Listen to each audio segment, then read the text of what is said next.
ওমরে ফারুক রাদিয়াল্লাহু তাআলা আনহুর জামানায় একজন যুবক, তার নাম হচ্ছে আবু লু'লু আল মাজুসি, অগ্নি উপাসক, আগুনের পূজা করে।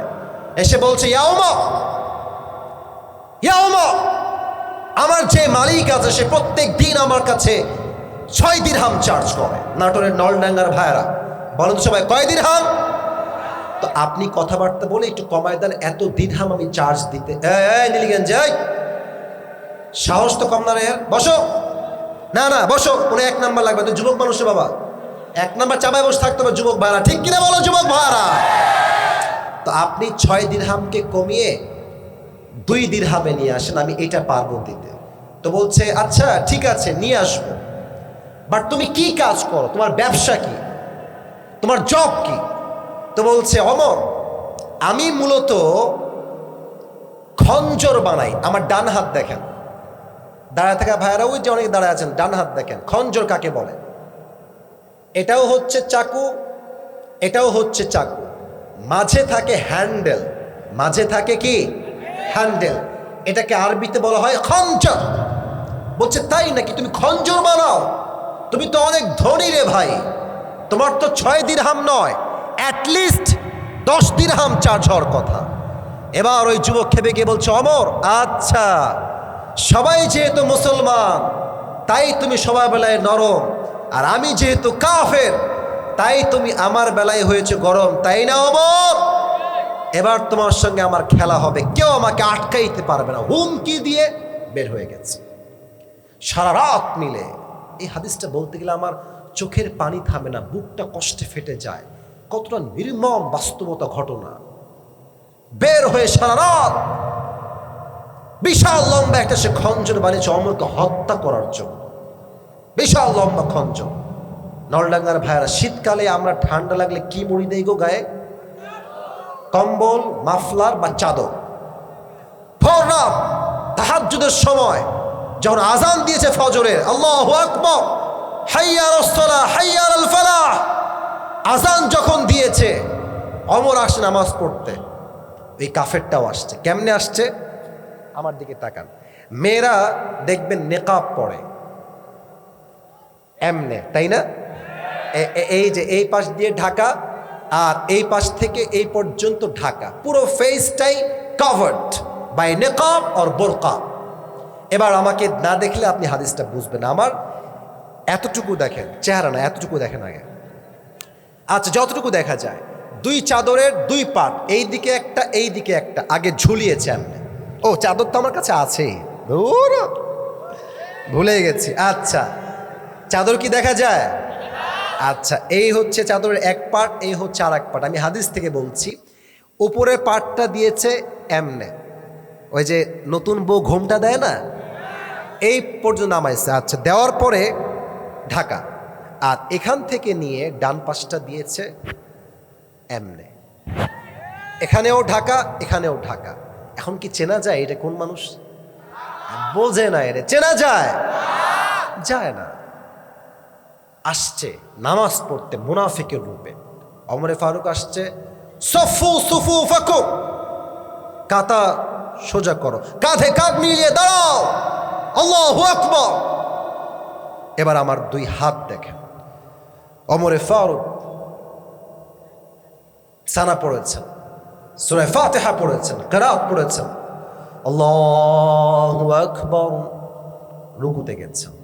যখন সে রুকুতে গেছে, পেছন থেকে আবু লু'লু আল মাজুসি, তার খঞ্জর ছিল ঠিক ডানের পেটের এই সাইডে, এমনে এটা উঠিয়ে চাদরটা উড়াই দিয়েছে এমনে, আর এখান থেকে খঞ্জরটা বের করে ডানেও চাকু বামেও চাকু শক্ত করে ধরে ওমরের ঠিক পেটের সামনে এমনে একটা পোঁচ দিয়েছে, আবার একটা, আবার একটা, 3টা পোঁচ এমন জোরে দিয়েছে যুবক ভাইয়ারা, মুরব্বীরা, পোঁচের আঘাতে ওমরের পেটের নাড়ি ভুঁড়ি সব বাহিরে গলগল করে বের হয়ে গেছে। এই দৃশ্য দেখে ওমরে ফারুক চিৎকার দিয়ে উঠে বলছে, কাতালানি আল কালব, আমাকে একটা কুকুর হত্যা করেছে, আমাকে বাঁচাও। এই কথা বলেই তিনি নামাজের মাঝে অজ্ঞান হয়ে পড়ে গেছে, নামাজের মাঝে। এক সাহাবী দৌড় দিয়ে আসে তোলার জন্য, ডান দিকে নিয়ে গেছে। আর ওই কাফের যখন বের হচ্ছে মজলিস থেকে, নামাজ থেকে, যতগুলো সাহাবীকে সামনে পেয়েছে এমনে এমনে এমনে এমনে যাকে পায় তাকেই কোপ দেয়। 7 জন সাহাবী কোপ খেয়ে নামাজের মাঝে জায়গাতে স্পট, জায়গাতে শেষ, ওখানেই মারা গেছে। ওমরে ফারুক অজ্ঞান হয়ে গেছে। সাহাবা একরাম সব দৌড় দিয়ে আসি, ইয়া উমর মালাকা ইয়া উমর, কি হয়েছে আপনার? তার কোনো সেন্স নাই, পরিপূর্ণ ওমরে ফারুক অজ্ঞান হয়ে গিয়েছে। সাহাবা একরাম ডাক দিয়ে বলছে, আইনা তবিব, ডাক্তাররা কোথায়? জলদি আসো, জলদি আসো, জলদি আসো, ওমরকে বাঁচাও। ডাক্তাররা আসছে, দেখছে পুরো পেট কেটে গেছে। এটা কিসের বোতল? না বুঝি নাই, কিসের বোতল? এদিকে দেখেন, ডাক্তাররা এসে তার 2 পিঠ ধরে এমনি হালকা করে উঠিয়েছে, আর তার 2 ঠোঁটটা এমনি হা করে পানির বোতলটা খুলে পানি দিয়েছে। পানি যখন তার ভেতরে গেছে, এই দেখেন, গলা দিয়ে নেমে, বুক দিয়ে নেমে, পুরো পেট যেহেতু কেটে গেছে, সবগুলো পানি পেট দিয়ে গল গল গল গল করে বাহিরে বের হয়ে গেছে। আয় হায় হায়। বলছে দুধ দিয়ে আসো, দুধ খাবে, দুধ বের হবে না। দুধ দিয়ে আসছে, সাহাবা একরাম দুধ দিয়েছে, গলা দিয়ে নেমে, বুক দিয়ে নেমে, 2 পেট কেটে সব দুধগুলো বাহিরে বের হয়ে গেছে। এই দৃশ্য দেখে সাহাবা একরাম বুঝে গিয়েছে ওমরে ফারুক হয়তো বা আর বাঁচবে না। হঠাৎ করে দেখছে তার চোখ বন্ধ ছিল, হালকা খুলেছে। এক সাহাবী দূর থেকে দৌড় দিয়ে আসে, ওমর আপনি কি ঠিক আছেন? আপনার কি হয়েছে? বলছে, এই তোমার কানটা আমার ঠোঁটের কাছে নিয়ে আসছো, তোমার কান ঠোঁটের কাছে নিয়ে আসো আমার। যখন নিয়ে আসছে, ওমরে ফারুক জীবনের শেষ মুহূর্তে বলছে, এই সাহাবী আসাল্লান নাস, এই নীলগেঞ্জি ভাই বসেন, বসেন ভাই।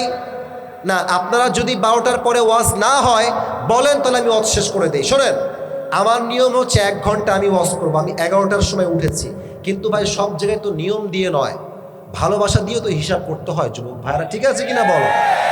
শুধু ভালোবাসার খাতিরে আমি আর কিছুক্ষণ ওয়াজ করতে চাই, আপনারা কি থাকবেন কি থাকবেন না?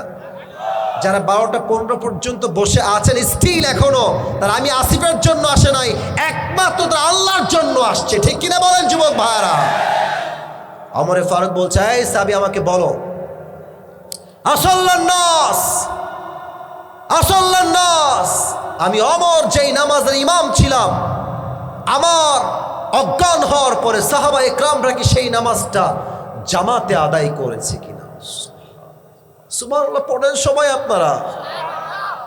এই পেট কেটে নাড়ি ভুড়ি বের হয়ে গেছে। এমন এক সাহাবী, তিনি যার জান্নাতের টিকিট দুনিয়াতেই কনফার্ম, তবুও তার জীবনের শেষ মুহূর্তে নামাজকে ভুলে নাই নলডাঙ্গার ভাইয়েরা।